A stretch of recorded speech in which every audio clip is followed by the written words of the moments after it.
Today, in this video, I'll be discussing my thoughts on Batman Arkham Asylum. A few things that I would like to mention. 1. I played on mouse and keyboard, which I have been told is not the way it is meant to be played.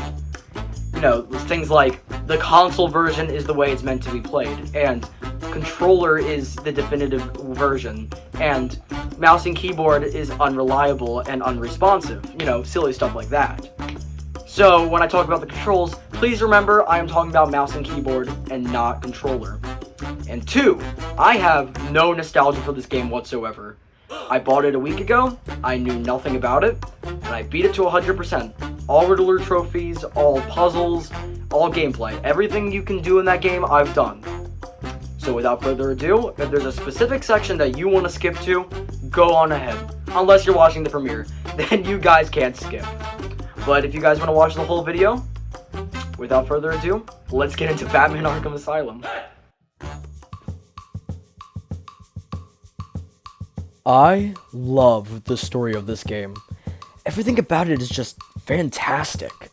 To give you a quick summary, Batman Arkham Asylum is about Joker trying to take over, well, you guessed it, Arkham Asylum, and you, Batman, have to navigate the facility trying to rescue staff, take down enemies and bosses, and stop the Joker from releasing his army of giant monsters called Titans. Joker taking over Arkham is just such a fantastic story that I would love to see adapted into live action, or even animation for that matter. I also love the ending, where Joker ends up becoming one of his Titans. It is just such a good climax, but there are a few things about the story that I don't like. A lot of the time the story veers off into what I like to call side stories, but are forced into the main plot, such as saving hostages, Poison Ivy going crazy, the insane men being loose, etc. You know, I could go on and on. It felt like a lot of the fat could have been cut out, and it would feel a lot more focused if they did. But all in all, the story is fantastic, with excellent characters to complement it, and the amazing voice work of Mark Hamill and Kevin Conroy, reprising their iconic roles of Batman and Joker, who they played in Batman the Animated Series, The New Batman Adventures, Batman the Killing Joke, and, you know, so on and so forth. They've played them many, many times.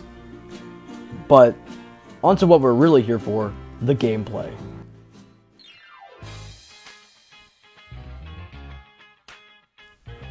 Alright, to begin, this game is a stealth, action, adventure beat-em-up, which essentially means you beat the crap out of enemies without a smidge of remorse, but leave them with lasting, traumatic brain injuries. Yay, Batman! Woo! Okay, but the combat in this game feels fantastic, using a sort of spider sense mechanic to counter attacks. I don't know why Batman has spider sense, but, you know, we'll work with it. And you can also use a wide variety of gadgets to help you get around and fight enemies. But you probably will not even be using them during combat because Batman is just such a beefcake. Enemies are really easy to take out, unless they have guns. Because then you'll die immediately on sight. Because that's Batman's one weakness besides his parents being dead. A few rounds of lead in his chest. You know, it's actually a lot easier to take out Batman than once thought. But the one thing about the combat that makes it not move as smoothly as it should is the dizzy mechanic. When you hit an enemy enough, they will pass out on the ground, which you have to, well, for me, you have to control left click to knock them out. This makes you have to stop yourself, go to the ground, and knock them out, which leaves you open to get hit, and a lot of the time you can't even fully knock them out. You can also, you know, beat them up so much they get permanently knocked out, but it is just so tedious that you eventually get bored of it. However, this may just be mouse and keyboard, because for me the game felt very unresponsive, such as the counters not working from time to time. I would spam right click, but no counter, and I'd be getting punched in the back of the skull, but I wouldn't counter them. Sorry, you know. But the stealth feels really good, and is easy to get a hang of. But I hate it, because I suck at stealth. I cannot help the masculine urge to beat people up and not take it slow. It's in my blood. I see people and I'm like, ooh, I want to go punch them, and then I get shot with 80 rounds of lead. So, you know, The game also has puzzles which can either make you feel like the smartest man alive, or like a moron who can't even begin to comprehend that you have to use the remote control batarang. You know, let me talk about this. A lot of the times in all 3 games, you have to use the remote control batarang. But they don't even point you in the direction that you need to use it. Sometimes they're just like, okay, try to guess how to get out of this room, and then you're in there for like 20 minutes, and you're like, here, let's try this, and then you use the remote control batarang and somehow get out. But, you know, that's besides the point.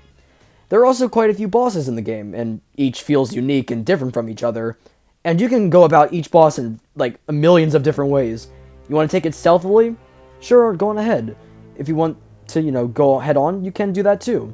With the final boss being Titan Joker, who you have to use every ability you've learned throughout the game to beat. Now, on to my main problem with the game.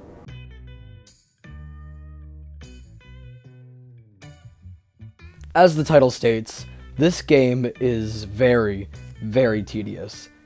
The game has you run back and forth throughout areas that you've already completed to fetch something in order to activate something else, in order to stop a semi-threat, in order to find another object, and it's just so repetitive.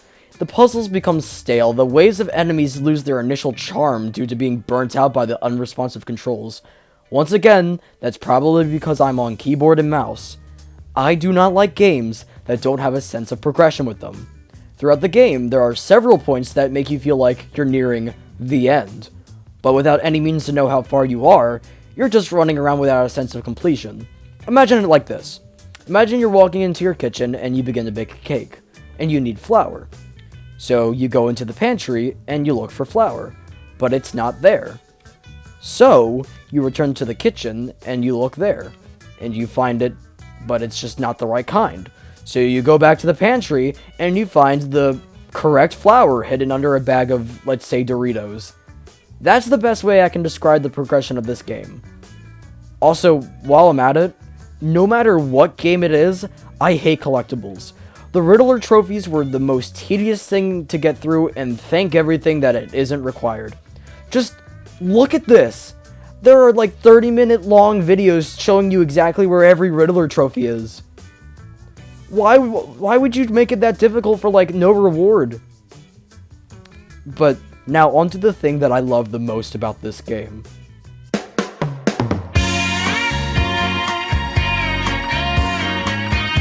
The Joker. Alright, have an excellent day, and I'll see you next time when I talk about Arkham City, or Better Call Saul, or, you know, something. Please like and subscribe and, you know, comment. It really helps a lot. And I know that a lot of different people say that. Every YouTuber does. But I mean it. It really helps to know that my work is loved and validated, and I want to know how to improve it and how you guys will enjoy it more. Is it the editing? Is it my voice? Because I can get a text robot to voice this. But yeah. I would like some interaction here. Alright, I'll see you all later. Love you.